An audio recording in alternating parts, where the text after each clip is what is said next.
Pai tá gagá, Vanessa. A gente consegue internar ele, pegar um atestado de incapacidade mental e transferir a casa pro meu nome. Ele nem vai entender o que tá acontecendo. Meu nome é Sebastião Mendes. Tenho 71 anos. Sou viúvo há 4 e passei 40 anos da minha vida na estrada, dirigindo caminhão de Cruz Alta até o fim do mundo. Rodei esse Brasil de ponta a ponta, carreguei de tudo: grão, gado, madeira, cimento, máquina pesado. Construí tudo o que eu tenho com essas mãos calejadas e com a coluna que hoje dói quando o tempo muda. Aposentei, comprei uma casa própria em Guarulhos, quitei até o último centavo e achei que ia viver meus últimos anos em paz.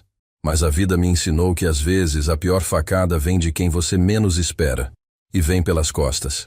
Antes de eu continuar essa história, quero agradecer ao canal Café com Vovô por me dar essa oportunidade de contar o que aconteceu comigo. E peço para você que está me ouvindo agora, se inscreve no canal, deixa um comentário dizendo de que cidade você está assistindo e fica até o final, porque essa história precisa ser ouvida. Tem muita gente passando por isso em silêncio, sendo enganada pela própria família. Todos os dias tem uma história nova aqui, e quem sabe você não se identifica com alguma delas. Compartilha com quem precisa ouvir isso. Aquela frase que eu falei no começo, eu ouvi da boca do meu próprio filho, do Bruno. O menino que eu criei, que eu sustentei, que eu paguei faculdade particular enquanto eu comia marmita fria na beira da estrada.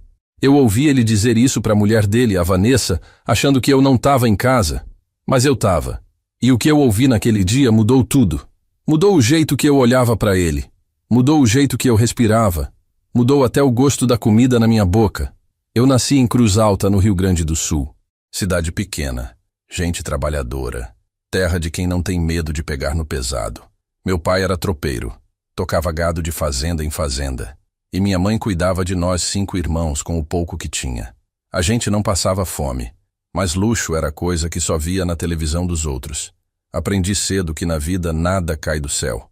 Se você quer alguma coisa, você levanta, você sua, você corre atrás. E foi isso que eu fiz a vida inteira. Com 18 anos, saí de Cruz Alta. Fui para Porto Alegre tentar a vida. Arrumei emprego de ajudante numa transportadora, carregando e descarregando caminhão. O patrão viu que eu era esforçado, que eu não reclamava, que eu chegava cedo e saía tarde. Um dia ele me chamou e disse: Sebastião, você quer aprender a dirigir? Eu nem acreditei. Peguei a carteira, passei no teste e comecei a rodar. Primeiro eram viagens curtas, depois estaduais, e no fim eu estava cruzando o país inteiro. Fiquei 40 anos nessa vida. 40 anos longe de casa, dormindo em boleia de caminhão, comendo em beira de estrada, vendo a família só de fim de semana quando dava sorte. Foi numa dessas viagens que eu conheci a Irene. Ela trabalhava num restaurante de beira de estrada em Sorocaba. Eu parava lá sempre que fazia a rota São Paulo-Paraná. A gente começou a conversar, a trocar ideia, e sem perceber eu estava apaixonado. Pedi ela em casamento depois de 6 meses.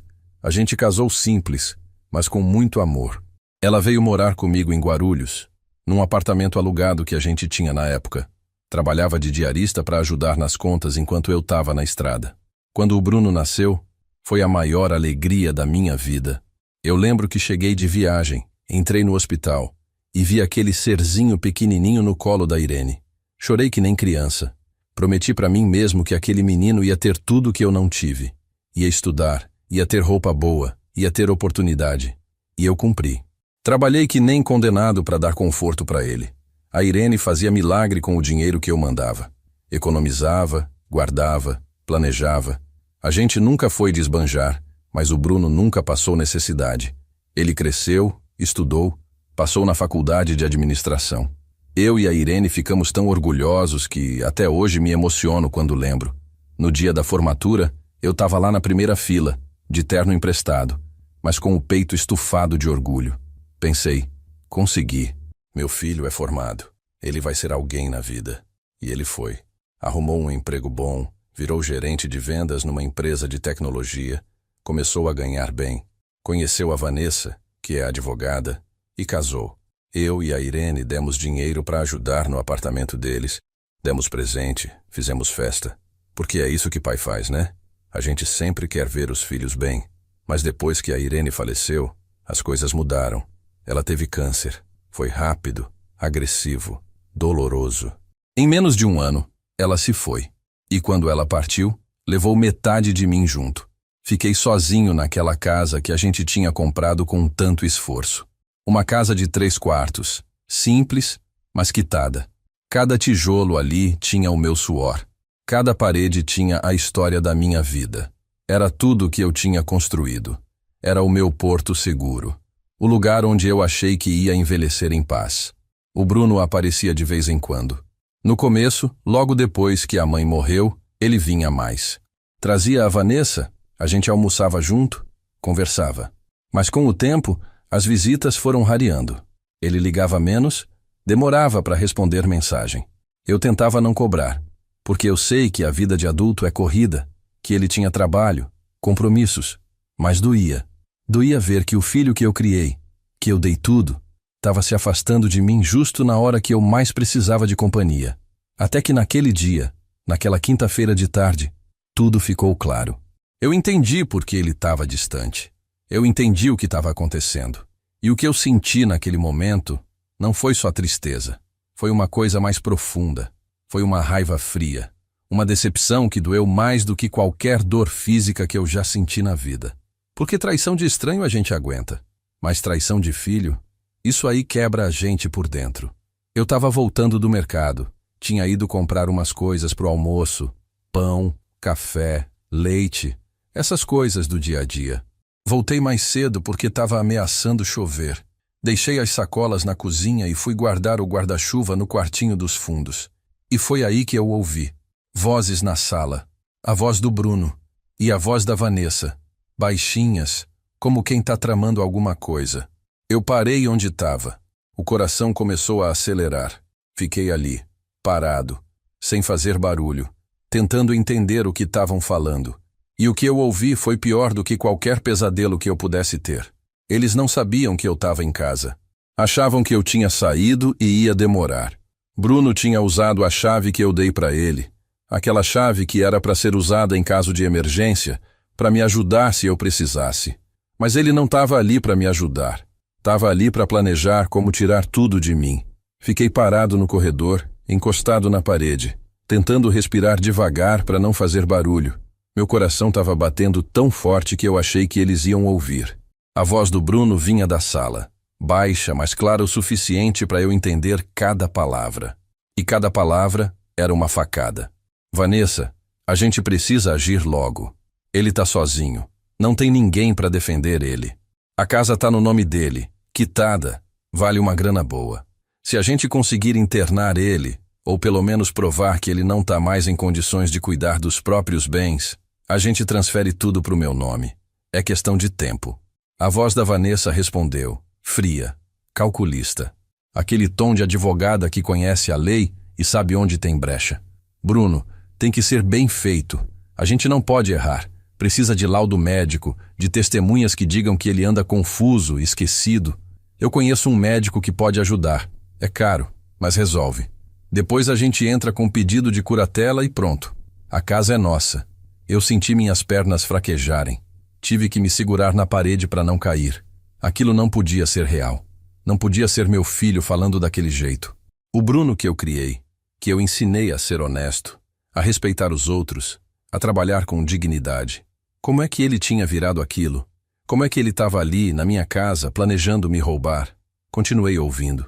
Não conseguia me mexer. Era como se meu corpo tivesse congelado, mas minha mente estava a 1000 por hora. E se ele resistir? Se ele não quiser assinar nada? A voz do Bruno tinha um tom de dúvida, mas não de arrependimento. Ele estava preocupado com o plano dar errado, não com o que estava fazendo comigo. Aí a gente força, entra na justiça, alega que ele não tem mais discernimento. Com o laudo médico e umas testemunhas, a gente ganha fácil. Meu escritório já lidou com casos assim. É mais comum do que você imagina. Filho que precisa proteger o patrimônio do pai antes que ele faça besteira, doe tudo para a igreja, sei lá. O juiz vai entender. Proteger o patrimônio. Foi assim que ela chamou. Como se roubar a casa de um velho fosse um ato de bondade. Como se eu fosse um demente que não sabia o que estava fazendo. Eu que passei a vida inteira construindo, planejando, cuidando de cada centavo. Eu que criei esse menino, dei estudo, dei oportunidade. E agora ele estava ali, tratando eu como um estorvo, como um obstáculo que precisava ser removido. A Vanessa continuou falando, e cada palavra dela era veneno puro. A gente vende a casa, pega o dinheiro e resolve nossa vida. Você está endividado, Bruno. A gente está com conta atrasada, cartão de crédito estourado. Essa casa é a solução. E seu pai não vai viver para sempre. Ele já tem 71 anos. A gente só está adiantando o inevitável. Adiantando o inevitável. Eles estavam falando da minha morte como se fosse um detalhe, como se eu fosse um peso. E o pior é que eu percebi que não era só ganância, era desprezo. Eles me desprezavam. Achavam que eu não tinha mais valor, que eu não servia para nada. Que a única coisa útil que eu ainda tinha para oferecer era a minha casa. Eu fiquei ali, parado, sem saber o que fazer. Parte de mim queria entrar na sala, encarar os dois, gritar, expulsar eles dali. Mas outra parte, a parte mais fria, a parte que aprendeu a sobreviver 40 anos na estrada, me disse para ficar quieto, para ouvir tudo, para não mostrar que eu sabia. Porque se eu entrasse ali naquele momento, eles iam negar, iam inventar desculpa, iam dizer que eu entendi errado. E eu não ia ter prova nenhuma. Então eu fiquei ali, ouvindo, gravando cada palavra na minha cabeça, sentindo meu mundo desabar, mas sem fazer barulho. Porque eu aprendi uma coisa na vida. Quando você descobre que tem inimigo, você não avisa que sabe. Você observa, você planeja, e você age na hora certa. E quanto tempo a gente precisa para conseguir isso? O Bruno perguntou, e eu ouvi a ansiedade na voz dele. Ele estava com pressa. Precisava daquele dinheiro rápido. Uns 3, 4 meses. Talvez menos se a gente acelerar o processo. Eu já vou começar a preparar a papelada. Você precisa começar a criar situações que mostrem que ele está confuso. Grava ele falando besteira, esquecendo o nome de coisas, essas coisas. Quanto mais material a gente tiver, melhor. Gravar eu falando besteira. Forjar que eu estava perdendo a cabeça. Eles tinham pensado em tudo. E eu, que achava que conhecia meu filho, percebi que eu não conhecia nada. Aquele homem ali não era mais o Bruno que eu criei. Era outra pessoa. Alguém que eu não reconhecia. Eles ficaram mais uns minutos conversando, ajustando detalhes do plano maldito, e depois se levantaram. Ouvi o barulho deles indo em direção à porta. Eu me escondi no corredor. Entrei rápido no banheiro e fechei a porta devagar. Fiquei ali dentro, no escuro, ouvindo eles saírem. A porta da frente fechou, a chave girou na fechadura, e o silêncio voltou. Eu saí do banheiro e fui até a janela. Vi o carro deles indo embora. Um carro importado, bonito, que eu tinha ajudado a pagar a entrada quando ele comprou. E agora ele estava usando aquele carro para vir na minha casa me trair. Sentei no sofá, no mesmo sofá onde eles tinham acabado de tramar contra mim, e fiquei ali, parado, olhando para a parede.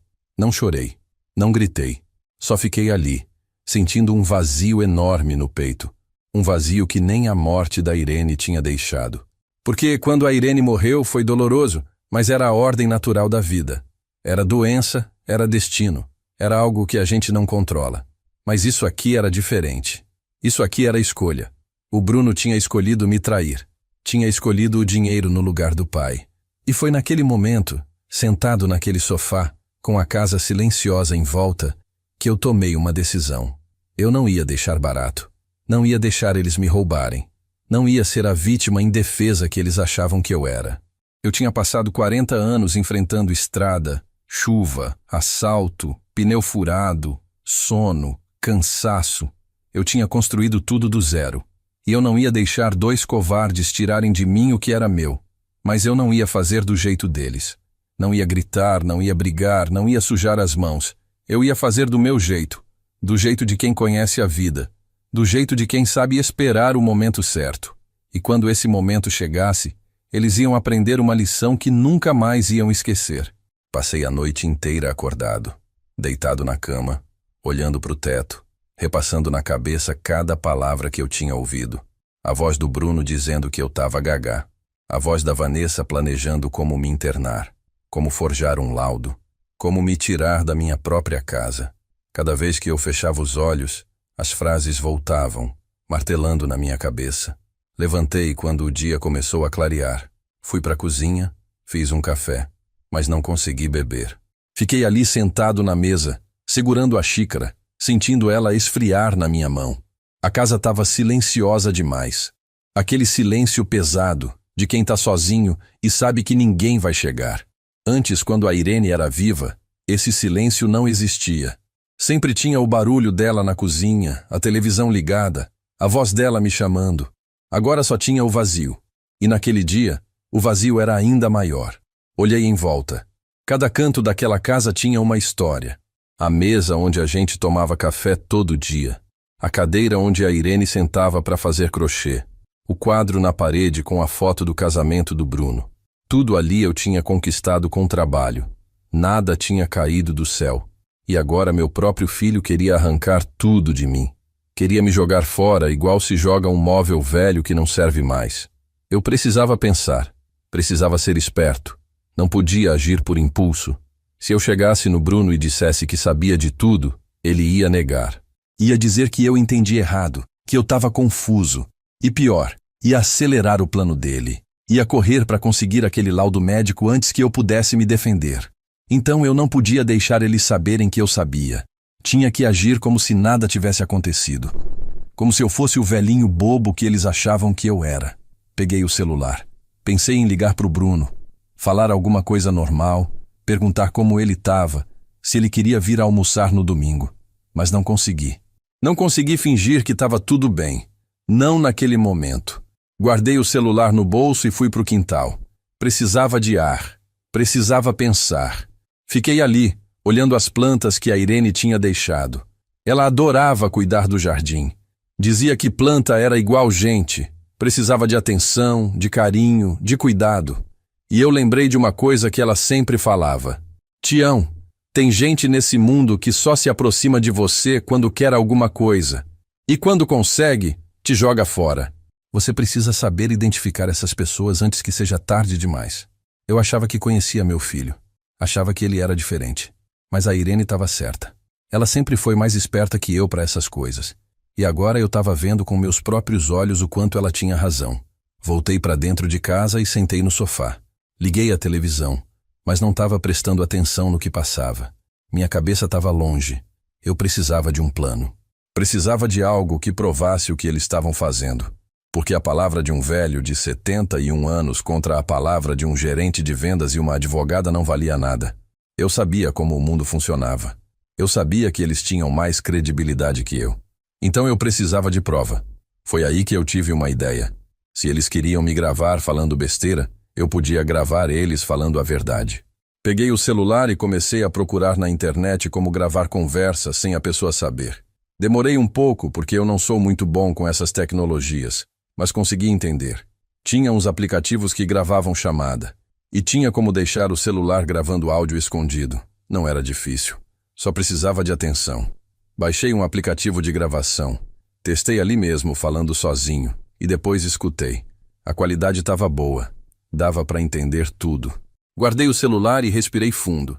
Agora era questão de esperar a oportunidade certa. 2 dias depois, na sexta-feira, o Bruno me ligou. Quase caí para trás quando vi o nome dele na tela. Atendi, tentando manter a voz normal. Oi, pai. Tudo bem? Tudo, filho. E você? Tô bem. Eu e a Vanessa queremos passar aí amanhã para almoçar com o senhor. Tá fazendo tempo que a gente não te vê. O senhor tá livre? Eu apertei o celular na mão. Eles iam vir aqui. Claro que iam. Precisavam manter as aparências. Precisavam fingir que eram bons filhos. E provavelmente iam aproveitar para observar como eu tava. Para procurar sinais de que eu estava confuso, para alimentar aquele plano maldito deles. Tô livre sim, filho. Pode vir. Vou fazer aquele frango assado que você gosta. Perfeito, pai. A gente chega por volta de 12:00. Até amanhã. Até amanhã. Desliguei o telefone e fiquei olhando para a tela. Eles iam vir. E eu ia estar pronto. Ia deixar o celular gravando durante o almoço inteiro. Se eles falassem alguma coisa, se deixassem escapar algum comentário, eu ia ter gravado. E se não falassem nada, pelo menos eu ia observar. Ia prestar atenção em cada olhar, em cada palavra, em cada gesto. Porque agora eu sabia quem eles eram. E quando você sabe quem é seu inimigo, você nunca mais baixa a guarda. Passei o resto do dia preparando tudo. Limpei a casa, arrumei a mesa, fui no açougue comprar o frango. Fiz tudo como se fosse um almoço normal, como se eu fosse o pai feliz recebendo o filho querido. Mas por dentro, eu estava em guerra, uma guerra silenciosa, uma guerra que eles nem imaginavam que tinha começado. Na noite de sexta, antes de dormir, fiquei olhando a foto da Irene na cabeceira da cama. Aquela foto que eu olhava todo dia antes de apagar a luz. E conversei com ela, igual eu fazia sempre. Irene, você não acredita no que está acontecendo. Nosso filho, aquele menino que a gente criou com tanto amor, está querendo me roubar. Está querendo tirar a nossa casa. A casa que a gente construiu junto. Eu não sei onde foi que eu errei. Não sei o que eu fiz de errado. Mas eu te prometo uma coisa. Eu não vou deixar barato. Eu vou provar para ele que o pai dele não é bobo. Que eu ainda tô vivo, e que enquanto eu tiver um pingo de força, ninguém tira de mim o que é meu. Apaguei a luz e tentei dormir, mas o sono não veio fácil. Fiquei ali, no escuro, pensando no que ia acontecer no dia seguinte, pensando em como ia ser olhar na cara do meu filho sabendo o que eu sabia, pensando em como ia ser fingir que estava tudo bem quando por dentro eu estava sangrando. E enquanto eu tentava dormir, uma certeza foi crescendo dentro de mim. Uma certeza fria, dura, inabalável. Eu ia vencer aquela batalha. Não sabia ainda como, não sabia ainda quando, mas eu ia vencer. Porque eu não tinha passado 40 anos na estrada, enfrentando chuva, sol, frio, perigo, para chegar nos 71 anos e ser derrotado pelo próprio filho. Eles tinham escolhido a guerra errada e iam aprender isso da pior forma possível. O sábado amanheceu com um céu cinza, daqueles que parecem que vão desabar a qualquer momento, mas a chuva não vem. Acordei cedo, antes das 6, com o corpo doído e a cabeça pesada. Tinha dormido mal, acordando a cada hora, sonhando com a voz do Bruno dizendo que eu estava gagá. Levantei, tomei banho, me arrumei. Coloquei uma camisa limpa, passei a mão no cabelo. Queria estar apresentável. Queria que eles vissem que eu não era o velho demente que imaginavam. Fui para a cozinha e comecei a preparar o almoço. Temperei o frango do jeito que o Bruno sempre gostou. Alho, limão, páprica, um fio de azeite. Coloquei no forno e fui descascar batata para fazer purê. Enquanto trabalhava, minha cabeça não parava. Eu ensaiava mentalmente como ia agir. Não podia demonstrar raiva. Não podia deixar transparecer que eu sabia de nada. Tinha que ser o pai comum, o pai que fica feliz com a visita do filho. Mas cada movimento que eu fazia era calculado. Peguei o celular e abri o aplicativo de gravação. Testei mais uma vez para ter certeza que estava funcionando. Deixei ele na mesa da sala, encostado num vaso de planta, com a tela virada para baixo. De longe parecia que eu tinha só deixado o celular ali, mas ele estava gravando tudo. Cada palavra que fosse dita naquela sala ia ficar registrada. 12:00 em ponto, a campainha tocou. Meu coração deu um pulo. Respirei fundo, limpei as mãos no pano de prato e fui abrir a porta. Lá estavam eles. O Bruno de camisa social, calça jeans, aquele jeito arrumado de sempre. A Vanessa do lado dele, de vestido, maquiada, com um sorriso no rosto que não chegava nos olhos. Um sorriso falso. Um sorriso de quem está representando. Oi, pai. O Bruno me abraçou. Eu senti o cheiro do perfume caro dele. O mesmo perfume que eu tinha dado de presente no aniversário dele. 2 anos atrás. Retribui o abraço, mas foi como abraçar um estranho. Não senti nada, só um vazio. Oi, seu Sebastião, como o senhor tá? A Vanessa me deu 2 beijos no rosto, daqueles beijos de protocolo, que não significam nada. Eu sorri de volta, forçando a simpatia. Tô bem, entra, entra. Fiz aquele frango que vocês gostam. Eles entraram e foram direto para a sala. Sentaram no sofá. O mesmo sofá onde tinham tramado contra mim dias atrás. Eu fui para a cozinha buscar suco e quando voltei, eles estavam conversando baixinho. Pararam assim que me viram. Fingiram que estavam falando de trabalho. O almoço está quase pronto. Vocês querem comer já ou preferem esperar mais um pouco? Pode ser agora, pai. A gente está com fome. O Bruno sorriu. Aquele sorriso de menino bonzinho. Mas eu não via mais o menino. Eu via o homem que queria me roubar. Servi a comida, coloquei tudo na mesa. A gente sentou, fez aquela oração rápida que a Irene sempre insistia que a gente fizesse antes de comer. e começamos a almoçar.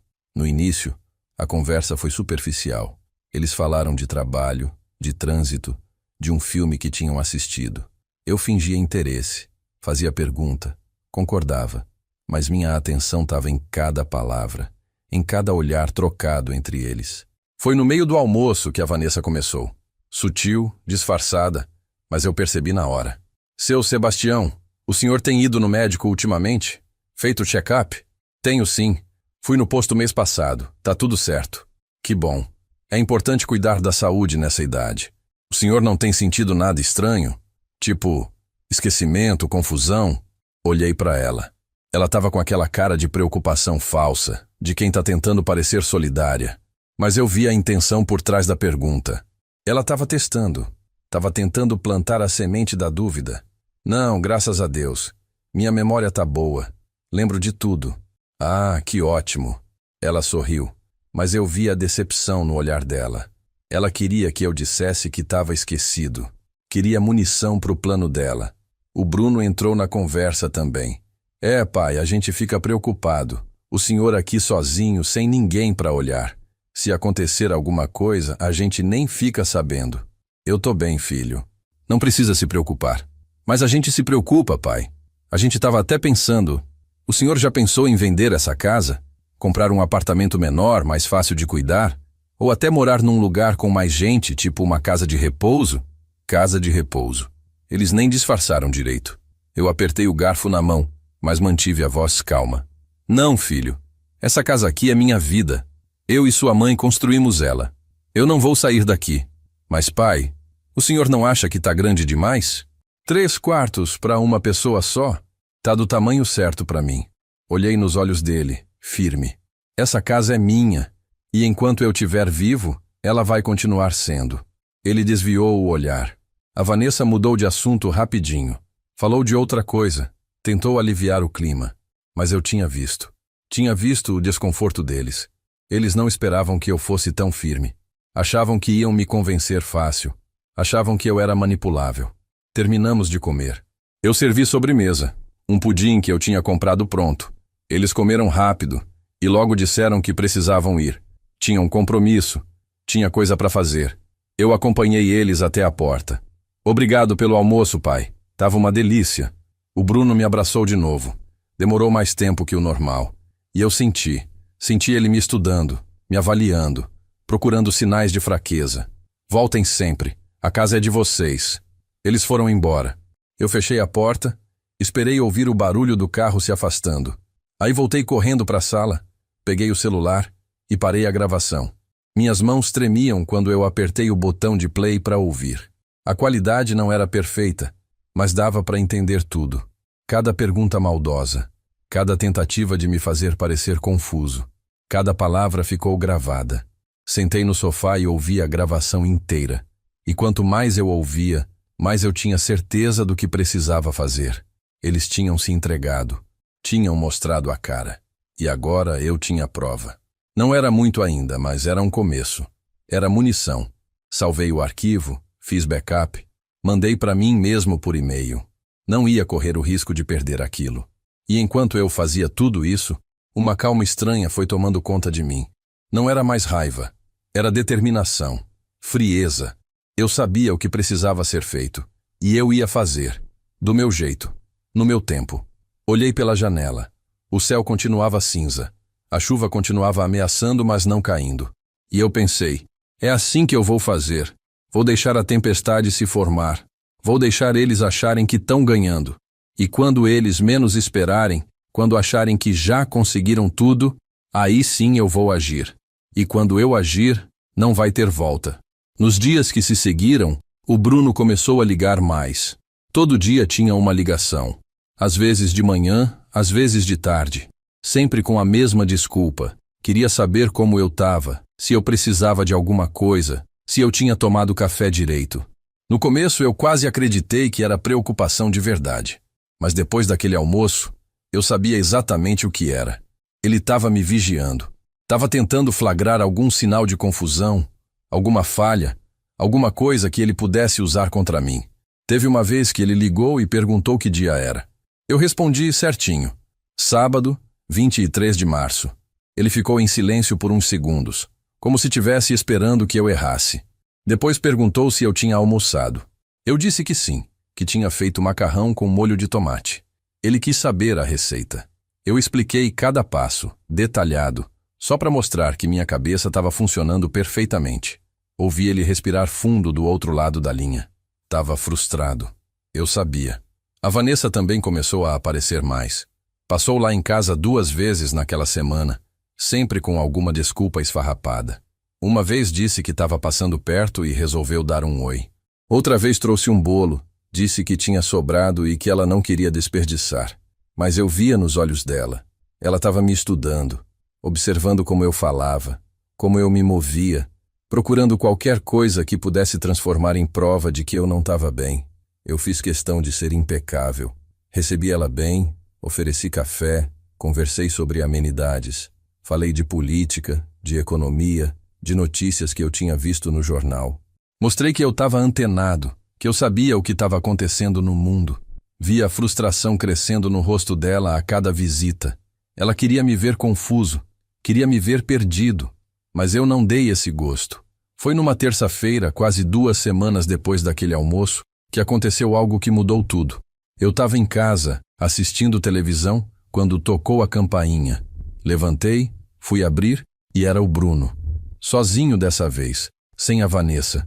E pela cara dele, alguma coisa não estava bem. Oi, pai. Posso entrar? Claro, filho. Entra. Ele entrou, mas não sentou. Ficou de pé na sala, com as mãos no bolso, inquieto. Eu fechei a porta e fiquei esperando. Sabia que ele tinha vindo falar alguma coisa importante, e eu estava certo. Pai, eu preciso falar uma coisa séria com o senhor. Fala, filho. Ele respirou fundo. Olhou para mim com aquela cara de quem está tentando ser convincente. Pai, eu e a Vanessa estamos passando por uma fase difícil, financeiramente, sabe? A empresa cortou comissão, a gente tem conta atrasada, o carro tem parcela. Tá complicado.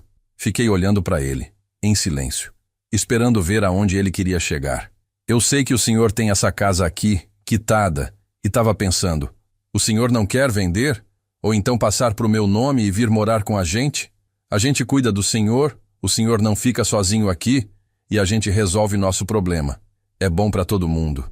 Pronto. Ele tinha falado. Tinha tirado a máscara. Não totalmente ainda, mas o suficiente para eu ver a cara verdadeira dele. Ele não estava pedindo ajuda. Ele estava pedindo minha casa. Estava tentando me convencer a entregar de mão beijada o que ele tinha planejado roubar. Eu deixei o silêncio pesar por uns segundos. Vi ele ficar desconfortável. Depois falei, com a voz mais calma que eu consegui. Bruno, essa casa aqui não está à venda. E ela não vai ser transferida para ninguém enquanto eu estiver vivo. Ela é minha. É onde eu construí minha vida com sua mãe.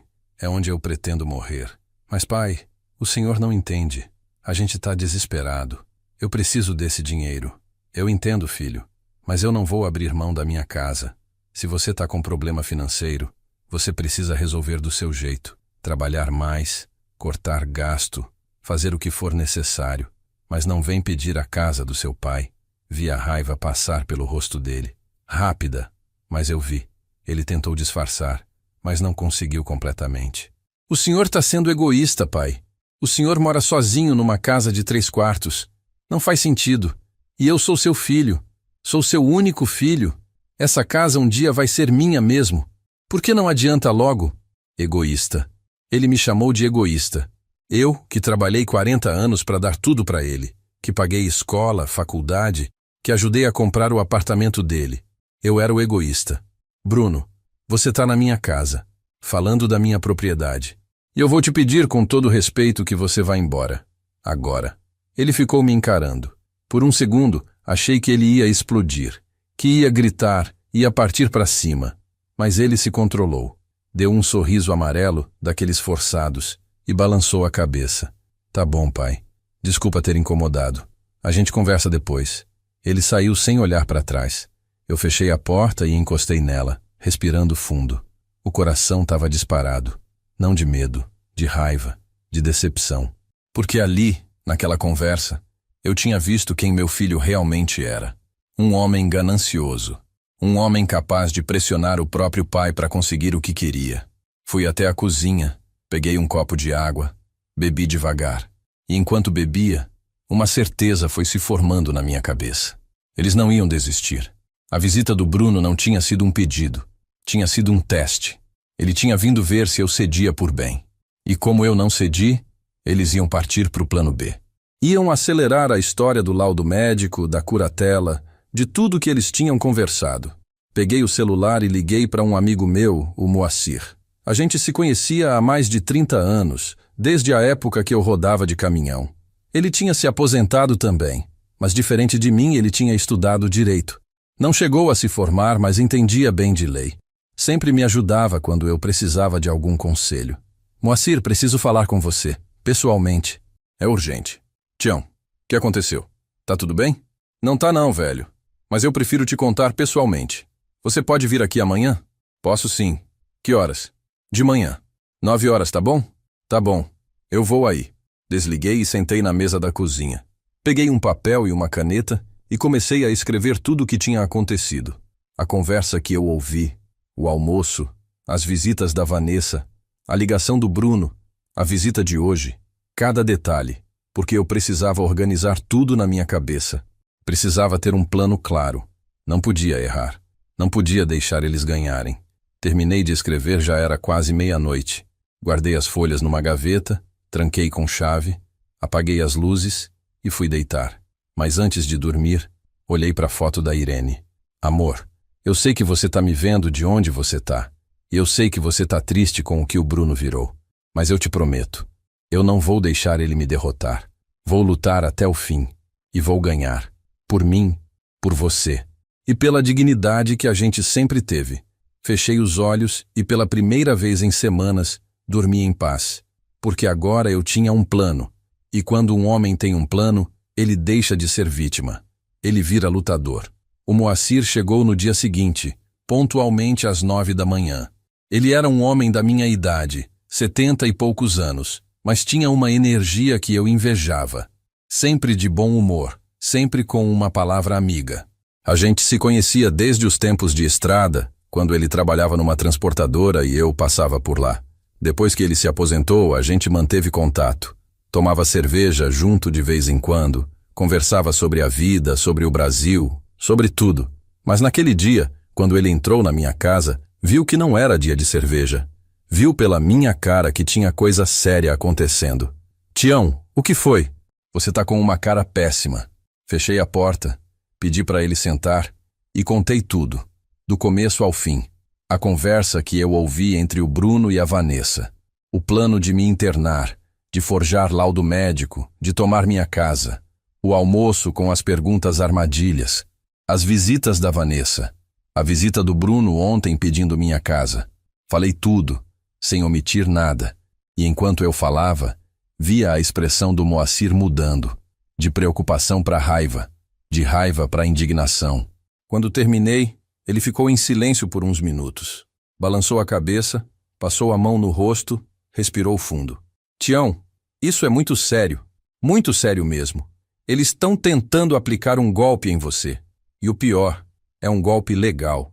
Se eles conseguirem esse laudo, se conseguirem convencer um juiz de que você não tem mais capacidade, eles tomam tudo. E você não vai poder fazer nada.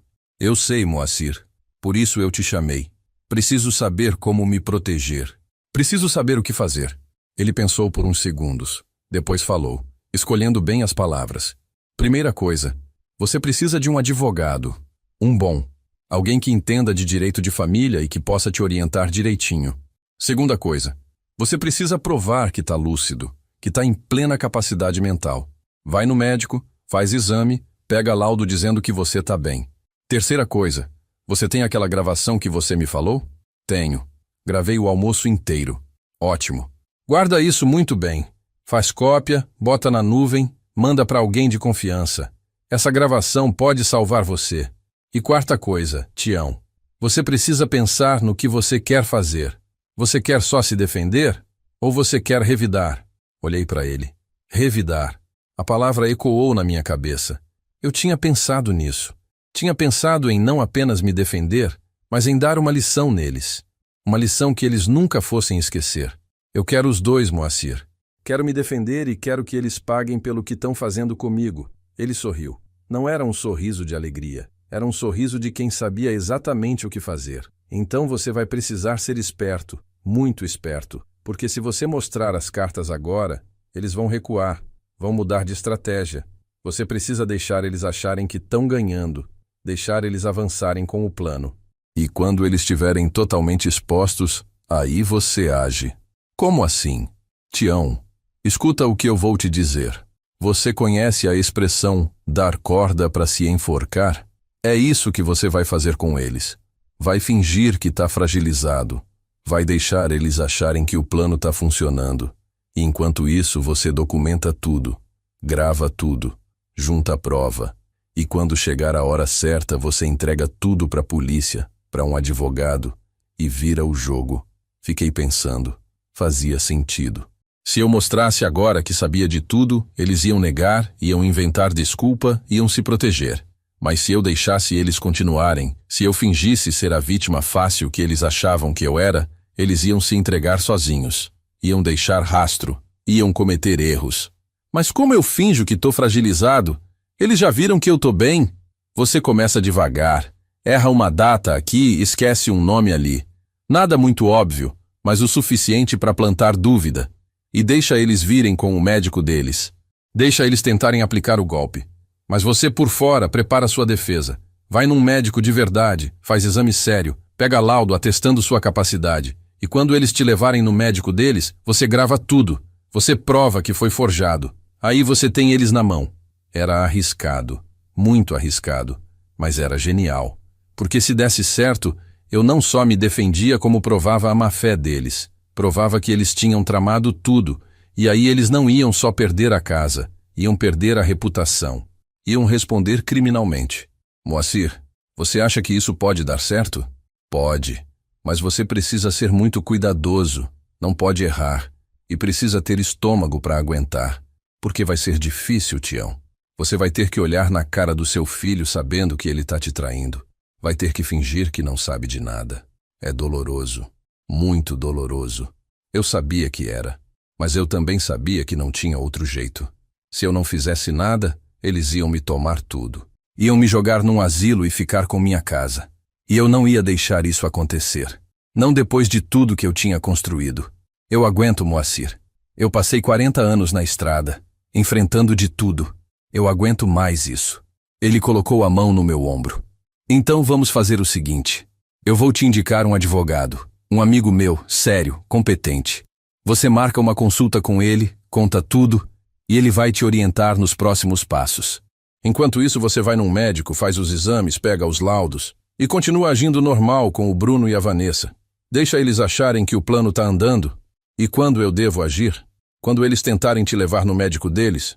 Ou quando tentarem te fazer assinar alguma coisa? Aí você vira o jogo. Mas até lá você aguenta firme. Aguentar firme. Era isso que eu ia ter que fazer. Aguentar a dor de ver meu filho me traindo. Aguentar a raiva de ouvir mentiras. Aguentar a humilhação de fingir ser fraco quando eu era forte. Mas eu ia fazer. Porque no final, a justiça ia ser feita. E quem tramou contra mim ia pagar. O Moacir ficou mais um pouco. Me passou o contato do advogado, me deu mais alguns conselhos, me abraçou antes de ir embora. E quando ele saiu, fiquei sozinho na sala, olhando para a parede, sentindo o peso de tudo que eu ia ter que enfrentar. Peguei o telefone. Liguei para o consultório do médico e marquei uma consulta para a semana seguinte. Ia fazer exame completo. Neurológico, psicológico, tudo. Ia ter laudo provando que eu estava bem, que eu não tinha nada de gagá, que minha cabeça funcionava perfeitamente. Depois liguei para o advogado que o Moacir tinha indicado. Marquei para ir lá na sexta-feira. Ia contar tudo para ele também. Ia montar minha estratégia de defesa e de ataque, porque agora não era mais só sobre me proteger. Era sobre fazer justiça. Era sobre mostrar para o meu filho que o pai dele não era bobo, que tinha consequência para quem trai família e que no final, a verdade sempre vence. Sentei no sofá e respirei fundo. A guerra tinha começado de verdade e eu estava pronto. A consulta com o médico foi na quinta-feira seguinte. Cheguei cedo, antes do horário marcado, porque eu queria ter certeza de que tudo ia ser feito direito. O Dr. Henrique era um neurologista que atendia no hospital da região, um homem de uns 50 anos, sério, competente. Expliquei para ele a situação. Não contei tudo, mas disse que eu precisava de um laudo completo, atestando minha capacidade mental, porque estava havendo questionamentos na família sobre minha lucidez. Ele entendeu na hora. Disse que infelizmente era mais comum do que eu imaginava. Famílias que tentavam declarar os idosos incapazes para tomar bens, para controlar dinheiro, para internar em asilos contra a vontade. Ele fez uma série de testes comigo. Teste de memória, de raciocínio lógico, de orientação temporal e espacial. Perguntou datas, nomes, fez eu repetir sequências de números, desenhar formas geométricas. Levou quase 2 horas. No final, ele me olhou com um sorriso. Seu Sebastião, o senhor está perfeitamente lúcido. Sua memória está excelente para a idade, seu raciocínio está preservado. Não tem nenhum sinal de demência ou declínio cognitivo. Vou fazer o laudo completo e entregar para o senhor semana que vem. E se precisar de mim como testemunha em algum processo, pode contar comigo. Agradeci, paguei a consulta e saí de lá com o coração mais leve. Agora eu tinha prova médica. Tinha um documento oficial dizendo que eu não era gagá, que eu não estava confuso, que eu estava em plena capacidade. Se o Bruno e a Vanessa tentassem me declarar incapaz, eu tinha como me defender. Na sexta-feira, fui no escritório do advogado. O Dr. Marcelo era amigo do Moacir, um homem de uns 60 anos, calvo, de óculos, com aquele jeito sério de quem conhece a lei como a palma da mão. Contei tudo para ele. Mostrei as anotações que eu tinha feito, a gravação do almoço, contei sobre a visita do Bruno pedindo minha casa. Ele ouviu tudo em silêncio, fazendo anotações num bloco. Quando terminei, ele tirou os óculos, limpou as lentes e falou com uma calma que me deu confiança. Seu Sebastião, o que eles estão tentando fazer com o senhor se chama estelionato e falsidade ideológica. Se eles conseguirem forjar um laudo médico dizendo que o senhor não tem capacidade mental, isso é crime.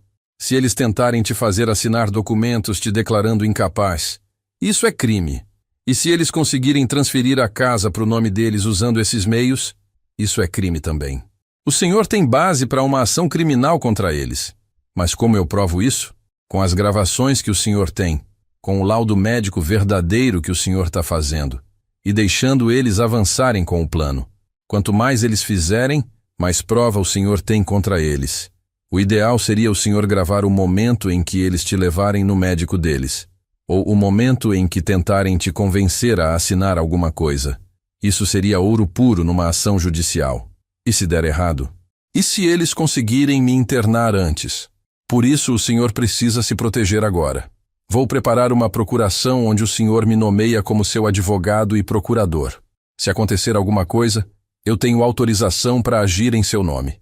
E vou registrar em cartório uma declaração de capacidade, junto com seu laudo médico. Isso dificulta muito qualquer tentativa deles de te declarar incapaz sem um processo judicial completo. Ele explicou cada passo do que ia fazer. Ia preparar documentos me protegendo legalmente. Ia deixar tudo registrado em cartório. Ia criar uma blindagem jurídica ao meu redor. E enquanto isso, eu ia continuar fingindo normalidade com o Bruno e a Vanessa, deixando eles acharem que o plano estava caminhando. Mas, doutor, eu tenho uma pergunta. Quando tudo isso estourar, quando eu provar o que eles fizeram, o que acontece com eles? Ele me olhou sério. Eles podem responder criminalmente. Podem pegar de 1 a 5 anos de prisão por estelionato. Podem perder o direito de herdar seus bens e vão ter a reputação destruída, principalmente a sua nora, que é a advogada. Ela pode perder a licença da OAB. É uma queda muito grande. Queda muito grande. Era exatamente o que eu queria.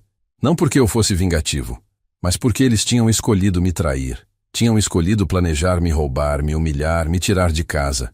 E ação tem consequência. Eles iam aprender isso da pior forma possível. Saí do escritório do advogado com uma pasta cheia de documentos. Procuração, declaração de capacidade, orientações sobre o que fazer e o que não fazer. Me senti mais protegido, mais preparado. Agora era questão de esperar o próximo movimento deles. E o movimento veio mais rápido do que eu esperava. Foi num domingo, 2 dias depois da consulta com o advogado. O Bruno apareceu em casa de manhã cedo, sem avisar. Bateu na porta, entrou sem esperar eu convidar, com aquela cara de quem tinha algo importante para falar. Pai, eu e a Vanessa conversamos. A gente está muito preocupado com o senhor. O senhor aqui sozinho, a gente acha que não está seguro. Então a gente marcou uma consulta para o senhor com um geriatra. Amanhã, 10 horas da manhã, eu venho buscar o senhor. Geriatra. Era o médico deles. O médico que ia fazer o laudo falso. O momento tinha chegado. Fingi surpresa. Fingi até um pouco de confusão. Mas filho, eu não preciso de médico, eu tô bem. Pai, é só uma consulta de rotina. Pra gente ter certeza que tá tudo certo com o senhor. Não custa nada. E é de graça, a Vanessa que organizou. Claro que era de graça. Porque era armação. Mas eu não podia recusar. Se eu recusasse, eles iam desconfiar. Iam saber que eu estava sabendo de alguma coisa. Então eu fiz o que o advogado tinha me orientado. Aceitei. Tá bom, filho. Se você acha que é importante, eu vou. Vi o sorriso dele. Um sorriso de vitória. Ele achava que tinha me convencido. Achava que tinha me enganado. Não sabia que eu estava 10 passos à frente dele. Ótimo, pai. Amanhã eu tô aqui às 9h30. A gente vai junto. Ele saiu. Eu fechei a porta e encostei nela, respirando fundo. O momento decisivo estava chegando. Amanhã eles iam me levar no médico deles. Iam tentar me fazer parecer confuso. Iam tentar conseguir o laudo que precisavam. Mas eu ia estar preparado. Ia gravar tudo. Ia ter prova de tudo. E depois disso, o jogo ia virar. Peguei o telefone e liguei para o Dr. Marcelo. Contei o que tinha acontecido. Ele me orientou exatamente sobre o que fazer. Levar o celular no bolso gravando. Responder as perguntas do médico com clareza. Não fingir confusão. Não cair na armadilha deles. Ser eu mesmo. E se o médico tentasse induzir respostas erradas, deixar claro que eu não concordava. E depois da consulta, seu Sebastião, o senhor me liga imediatamente. A gente vai precisar agir rápido. Desliguei o telefone. Sentei na mesa da cozinha. Olhei ao redor da casa. Cada cômodo tinha uma história. Cada parede tinha uma memória. Eu não ia deixar ninguém tirar isso de mim. Não ia deixar meu próprio filho me roubar o que era meu. Levantei, fui até o quarto, peguei a foto da Irene, segurei ela nas mãos, olhei para aquele rosto que eu amei por tantos anos. Amor, amanhã é o dia. Amanhã eles vão tentar me derrubar, mas eu vou estar pronto. E quando isso tudo acabar, você vai ver. Justiça vai ser feita. Beijei a foto, coloquei de volta na cabeceira. E naquela noite, estranhamente, eu dormi tranquilo. Porque eu sabia que estava fazendo a coisa certa. Sabia que não estava sozinho. E sabia que no final, a verdade sempre vence. Acordei antes do despertador tocar. 5h30 da manhã, o céu ainda escuro lá fora. Não tinha conseguido dormir tão tranquilo quanto eu imaginei. Passei a noite acordando de hora em hora, pensando no que ia acontecer. Levantei, tomei banho, me arrumei com cuidado. Coloquei uma roupa simples, mas limpa. Queria parecer digno. Queria que eles vissem que eu não era o velho desleixado que imaginavam. Tomei café devagar, pão com manteiga, café preto, do jeito que eu sempre gostei. Sentei na mesa e tentei acalmar o coração que batia acelerado. Não era medo, era ansiedade. Porque eu sabia que aquele dia ia definir tudo. Ou eu conseguia provar o golpe deles, ou eles conseguiam me empurrar para a armadilha. Peguei o celular e testei o gravador mais uma vez. Gravei uns segundos falando sozinho, escutei para ter certeza que estava funcionando direito. Estava perfeito. Coloquei o celular no bolso da calça com a parte de cima virada para cima para captar melhor o som. Vesti uma camisa por cima, de manga comprida, para disfarçar o volume do celular no bolso. 9h20 da manhã, o Bruno chegou. Ouvi o barulho do carro estacionando na frente de casa. Respirei fundo. Era a hora. Peguei a carteira, a chave de casa e fui até a porta. Abri antes dele tocar a campainha. Bom dia, pai, pronto? Pronto, filho. Entramos no carro. A Vanessa estava no banco do passageiro. Me cumprimentou com aquele sorriso falso de sempre. Eu retribuí, fingindo que estava tudo normal. Sentei no banco de trás, coloquei o cinto. O Bruno ligou o carro e a gente saiu. Durante o caminho, eles conversaram entre si sobre coisas banais. Trânsito, tempo, trabalho. Eu fiquei quieto, só observando. De vez em quando a Vanessa se virava e perguntava alguma coisa para mim. Tá confortável aí atrás, seu Sebastião? Tá frio? Quer que aumente o som? Eu respondia que estava tudo bem. e ficava atento a cada palavra, a cada olhar trocado entre eles. Chegamos num consultório numa região nobre da cidade. Prédio alto, fachada de vidro, aquele jeito de clínica, cara. Subimos para o 5º andar. A sala de espera era chique. Revista sobre a mesa, televisão na parede, cadeira estofada. A secretária nos atendeu com simpatia exagerada. Bom dia. O senhor deve ser seu Sebastião. O doutor já vai atendê-los. Sentamos. Eu no meio, o Bruno de um lado, a Vanessa do outro, como se fossem meus guardiões, como se eu precisasse ser vigiado. Esperei uns 5 minutos, quieto, com a mão no bolso certificando que o celular estava no lugar certo e gravando. A porta do consultório abriu. Um homem de jaleco branco, uns 40 e poucos anos, cabelo gel, óculos de grife, apareceu com uma prancheta na mão. Seu Sebastião, pode entrar, por favor. Levantei. O Bruno já ia se levantar também, mas o médico levantou a mão. Prefiro fazer a consulta sozinho com o paciente primeiro. Depois eu chamo os familiares para conversar. Vi a Vanessa e o Bruno trocarem um olhar. Eles não gostaram. Queriam entrar junto.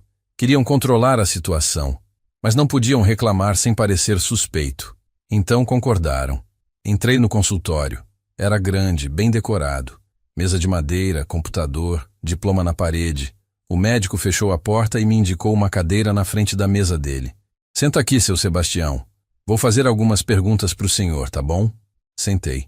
Ele sentou do outro lado da mesa, abriu uma ficha no computador e começou. Qual o nome completo do senhor?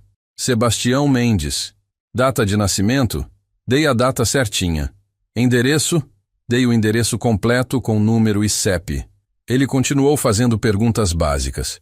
Sobre minha saúde, se eu tomava remédio, se eu tinha alguma doença. Respondi tudo com calma, com clareza. Ele anotava tudo no computador, sem me olhar muito nos olhos. Depois começou a fazer perguntas mais específicas. O senhor mora sozinho? O senhor consegue cuidar da casa? O senhor tem esquecido coisas ultimamente? Respondi que sim, morava sozinho, que sim, conseguia cuidar da casa.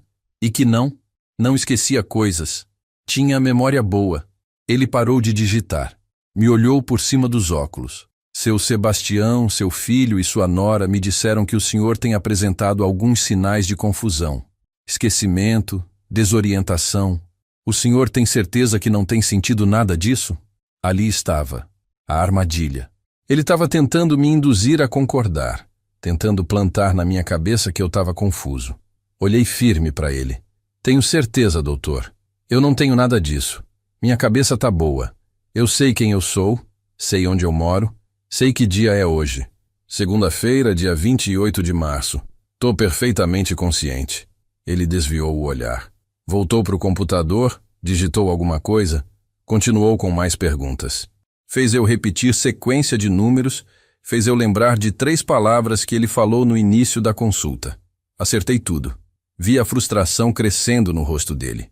Por fim, ele fechou o computador, cruzou as mãos na mesa e me olhou com aquela cara de médico que tem que dar notícia ruim. Seu Sebastião, vou ser franco com o senhor. Pela idade que o senhor tem e pelos relatos da família, eu recomendo que o senhor passe por uma avaliação mais detalhada. Talvez até considere ter alguém que ajude o senhor a cuidar dos seus bens, para evitar que o senhor faça alguma besteira sem querer. Fazer alguma besteira. Tradução. Eles queriam me declarar incapaz, queriam tomar minha casa, e aquele médico estava lá para validar o golpe deles. Doutor, com todo respeito, eu não preciso disso. Eu cuido dos meus bens muito bem, sempre cuidei, e vou continuar cuidando, até o último dia da minha vida.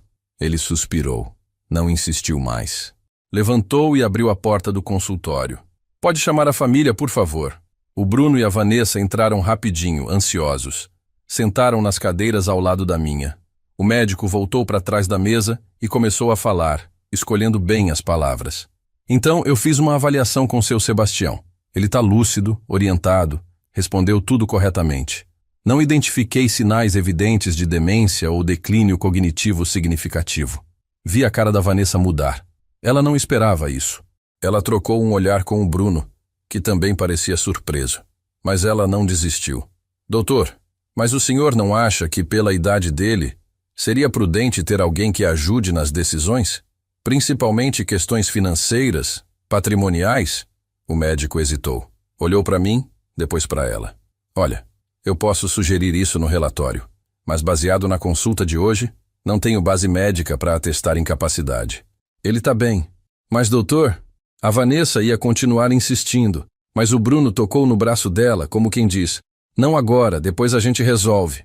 Saímos do consultório. Descemos para o térreo em silêncio. O clima dentro do elevador era pesado. Eu via eles trocando olhares, incomodados. O plano tinha dado errado. O médico não tinha feito o laudo que eles queriam. E agora eles iam ter que pensar em outra estratégia. Entramos no carro. No caminho de volta para casa, a Vanessa tentou puxar conversa. Tentou manter a normalidade, mas a voz dela estava tensa. Ela estava nervosa, estava brava. E eu, no banco de trás, com a mão no bolso certificando que o celular tinha gravado tudo, fiquei quieto, sabendo que tinha acabado de ganhar a melhor prova que eu poderia ter. Quando chegamos na minha casa, desci do carro, agradeci pela carona. O Bruno disse que ligava depois. Entrei, fechei a porta e só então parei para respirar. Tirei o celular do bolso, parei a gravação. 2 horas e 15 minutos de áudio. Tudo gravado. A consulta inteira. As tentativas do médico de me induzir. A insistência da Vanessa. Tudo. Sentei no sofá e sorri. Sorri pela primeira vez em semanas.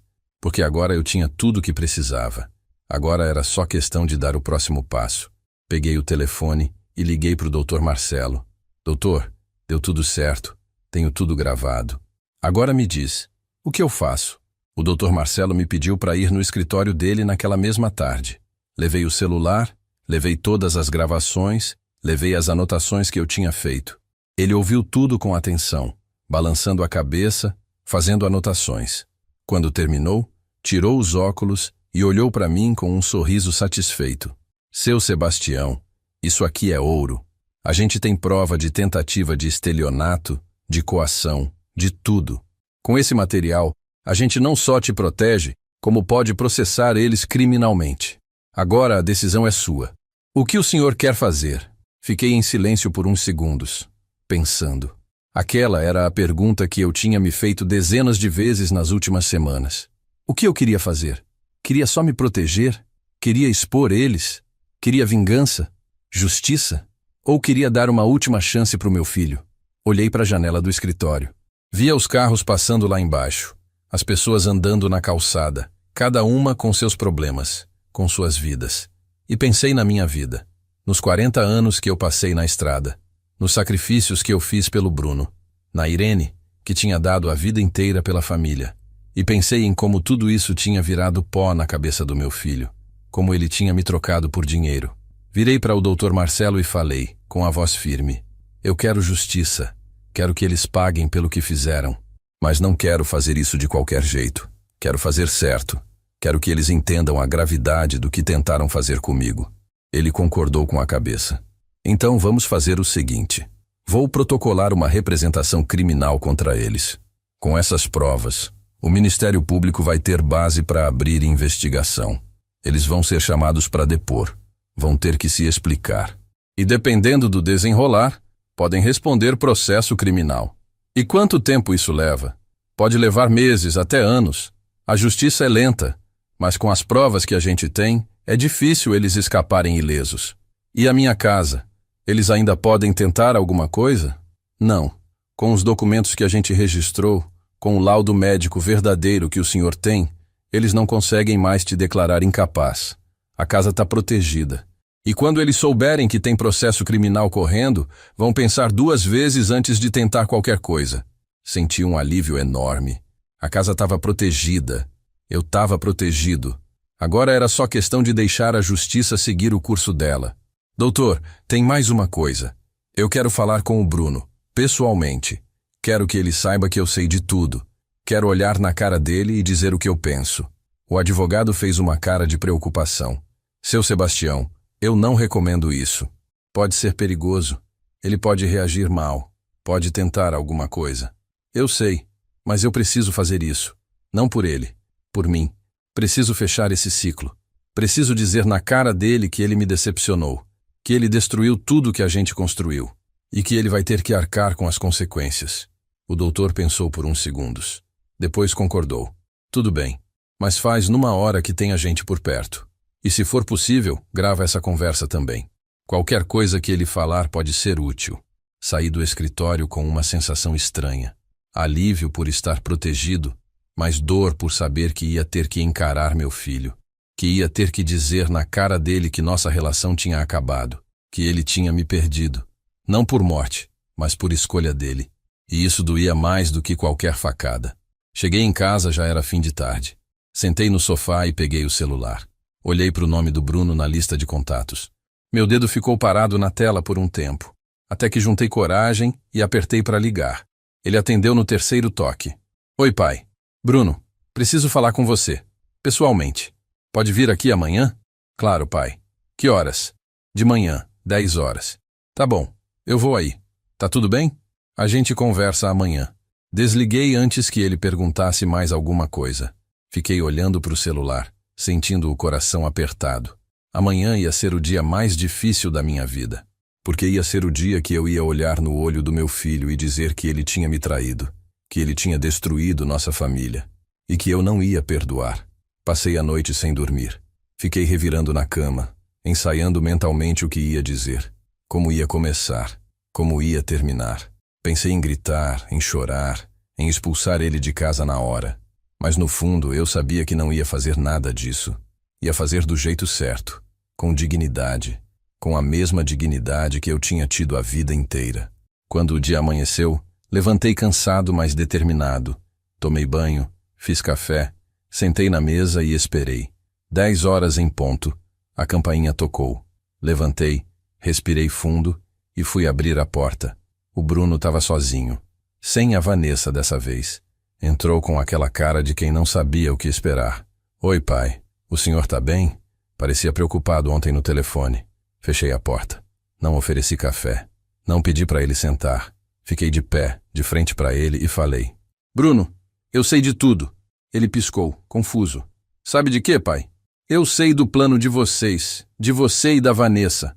Eu ouvi quando vocês estavam aqui naquela quinta-feira, planejando me internar, forjar laudo médico, tomar minha casa. Ouvi cada palavra. Vi a cor sumir do rosto dele. Vi os olhos arregalarem. Ele tentou falar, tentou negar, mas eu levantei a mão. Não mente pra mim. Não tenta negar. Eu tenho tudo gravado. A conversa de vocês aqui em casa. O almoço que vocês vieram. A consulta com aquele médico que vocês tentaram subornar. Tenho tudo. E já entreguei tudo pro meu advogado. Ele ficou pálido. Passou a mão no rosto, deu um passo para trás. A voz dele saiu trêmula. Pai, eu posso explicar. Explicar o quê, Bruno? Que você planejou me roubar?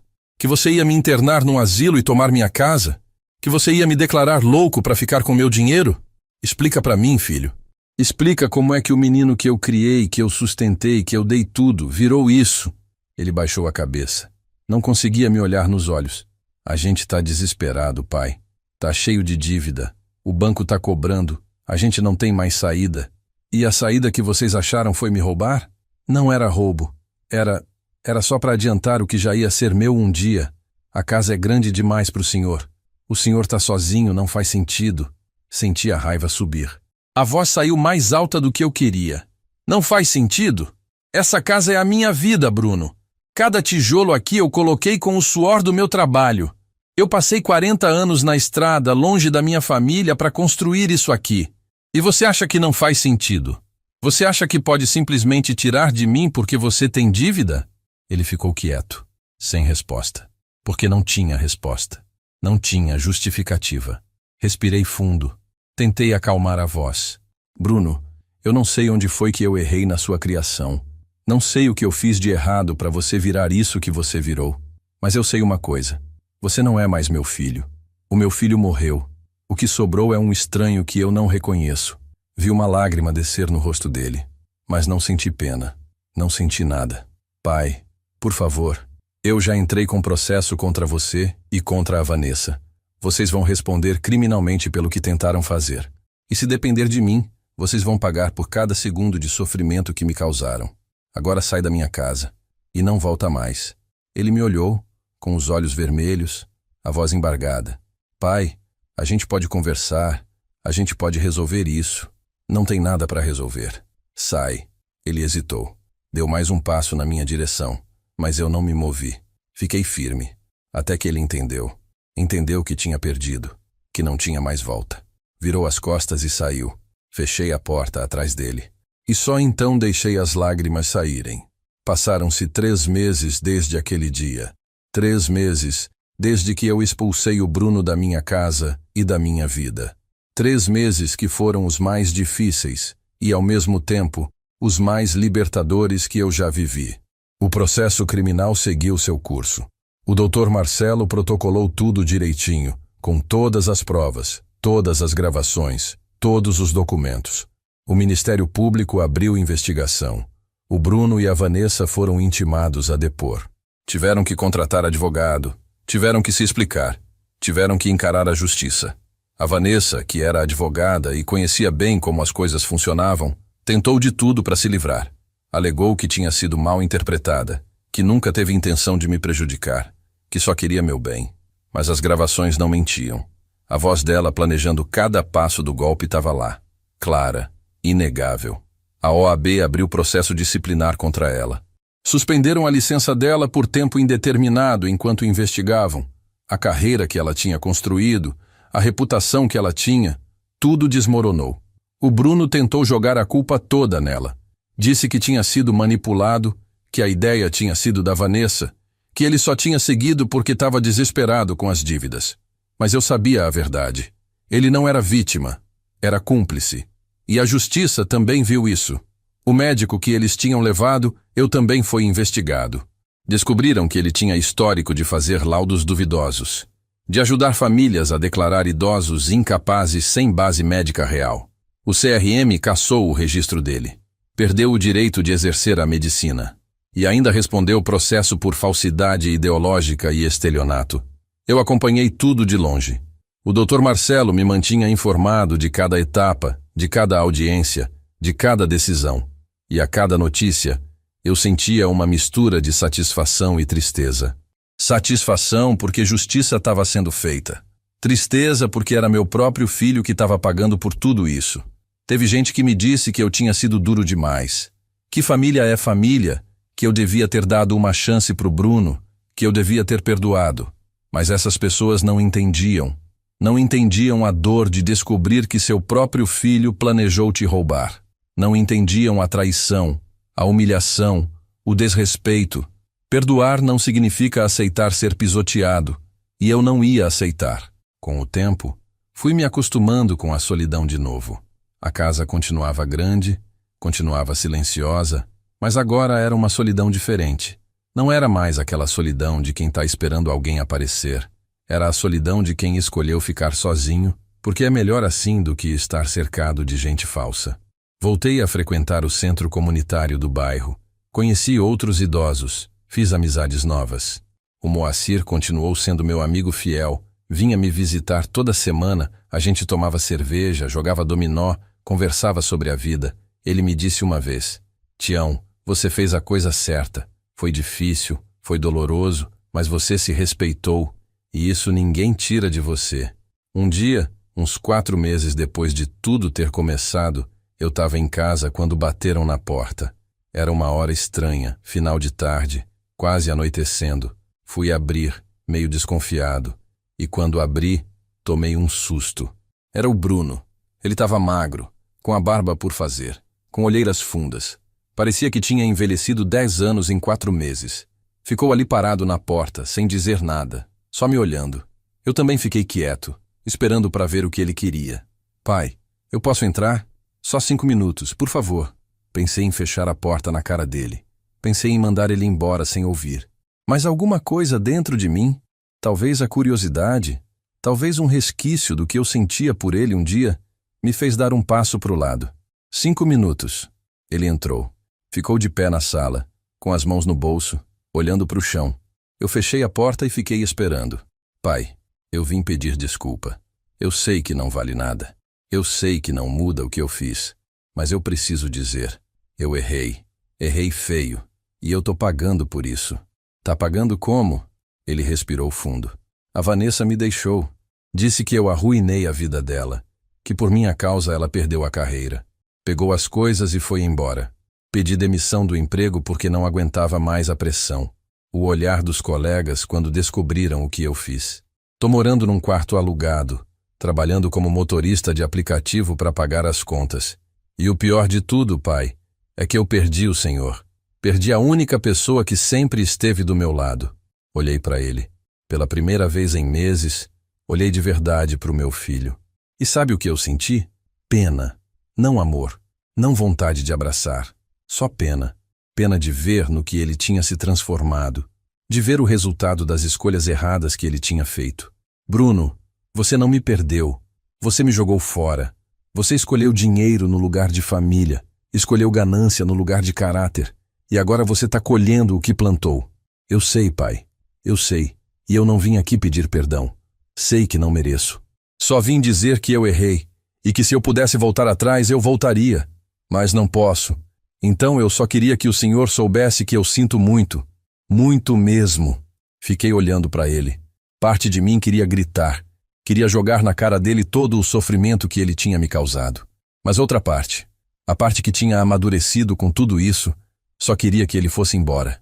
Queria fechar aquele capítulo de vez. Bruno, eu aceito o seu pedido de desculpa. Mas isso não muda nada entre a gente. Você fez sua escolha. Agora vive com ela. E eu vou viver com a minha, que é seguir minha vida sem você. Vi os olhos dele encherem de lágrima. Ele assentiu, sem dizer nada. Virou e foi em direção à porta. Parou com a mão na maçaneta, olhou para trás uma última vez. Pai, se um dia o senhor precisar de alguma coisa, qualquer coisa, eu tô aqui. Não respondi. Ele abriu a porta e saiu. Fechei atrás dele e encostei na parede, respirando fundo. Não chorei. Não senti vontade de chorar. Senti apenas um vazio. Um vazio que não era ruim. Era só vazio. Sentei no sofá e fiquei ali, no silêncio da casa. Olhei ao redor. As paredes que eu tinha construído. Os móveis que eu tinha comprado. As memórias que eu tinha vivido ali com a Irene. E percebi que eu tinha vencido. Tinha protegido o que era meu. Tinha feito justiça. Mas o preço dessa vitória tinha sido alto. Tinha sido meu filho. Levantei e fui até o quarto. Peguei a foto da Irene. Segurei ela nas mãos e falei baixinho, como se ela pudesse me ouvir. Amor, eu fiz o que tinha que ser feito. Não sei se você aprovaria. Não sei se você acha que eu fui duro demais. Mas eu não podia deixar ele me roubar. Não podia deixar ele pisar em tudo que a gente construiu. Eu tinha que me respeitar. Tinha que mostrar que dignidade não se negocia. E foi isso que eu fiz. Coloquei a foto de volta. Voltei para a sala e sentei de novo. Peguei o controle da televisão, mas não liguei. Fiquei ali, pensando. Pensando em tudo que tinha acontecido. Em como a vida dá voltas. Em como às vezes a gente descobre que as pessoas que a gente mais ama são capazes das piores coisas. Mas também pensei em como eu tinha sido forte. Como eu não tinha deixado me vencerem. Como eu tinha lutado e vencido. E isso, no final das contas, era o que importava. A casa continuava sendo minha. A dignidade continuava sendo minha. E a vida, apesar de tudo, continuava valendo a pena. Se você que está me ouvindo já passou por algo parecido, ou conhece alguém que passou, deixa um comentário aí. Conta pra gente de onde você está assistindo, da sua cidade. Porque histórias como essa, infelizmente, são mais comuns do que a gente imagina. E às vezes, saber que a gente não está sozinho nessa luta já ajuda. Compartilha esse vídeo com quem precisa ouvir. Com quem está passando por traição de família. Com quem está sofrendo em silêncio. Porque a gente precisa falar sobre isso. A gente precisa mostrar que dá para se levantar. Que dá para vencer. Que justiça ainda existe. E para você que chegou até aqui, que ouviu minha história inteira, eu quero deixar uma mensagem. Não deixe ninguém tirar de você o que é seu. Não por ganância, não por conveniência, não por nada. Lute pelo que é seu. Se respeite. Porque no final da vida, a única coisa que a gente leva é a dignidade. E essa ninguém pode tirar da gente. Obrigado por me ouvir. E lembra, todo dia tem uma história nova aqui no Café com Vovô. Se inscreve, ativa o sino e volta sempre. A gente se vê na próxima.